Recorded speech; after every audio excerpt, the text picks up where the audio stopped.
அக்கறையுடன் தொலைநோக்கு சிந்தனை கொண்ட என் இனிய இந்திய தேச மக்களே, வாழ்க்கை என்பது வளர்பிறை தேய்பிறை நிலவை போன்றது. ஆனால் உண்மை அப்படி அல்ல. வாழ்க்கை என்பது வளர்பிறை தேய்பிறை நிலவை போன்றது. ஆனால் உண்மை அப்படி அல்ல.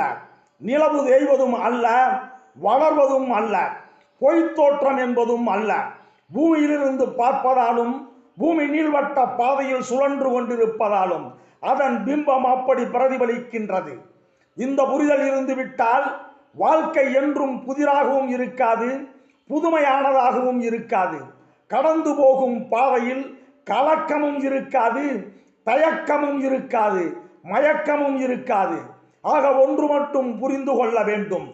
சர்க்கரையாக இருந்தால் தண்ணீரில் கரைந்துவிடும், உப்பாக இருந்தாலும் தண்ணீரில் கரைந்துவிடும், கல்லாக இருந்தால் தண்ணீரில் மூழ்கிவிடும்.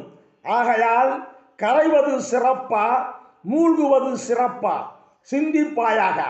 சர்க்கரையோ உப்போ நீரில் கரைந்து இரண்டர கலந்து விட்டால் அதன் உருவம் தான் மாறும், அதன் சுவை ஒருபோதும் மாறாது. அது மட்டுமல்ல, அந்த மொத்த தண்ணீரையும் இதன் சுவை ஆக்கிரமித்து அதன் உருவத்தை மனக்கண்ணில் தோற்றுவிக்கும்.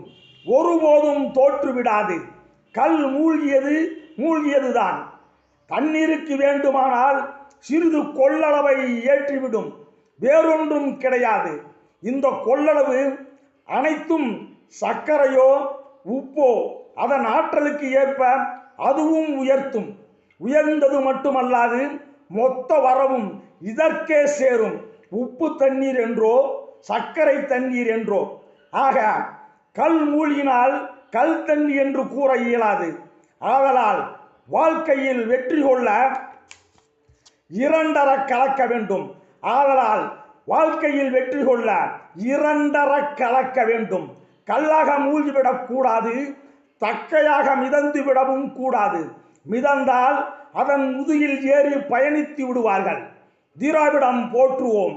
திராவிட முன்னேற்ற கழக வெற்றி பாதையில் பயணிப்போம். மகாத்மா காந்திஜியின் அகிம்சை அறவழியில் வாழ்க வையகம், வாழ்க வளமுடன். வணக்கமுடன். கா. குமார ரகுபதி.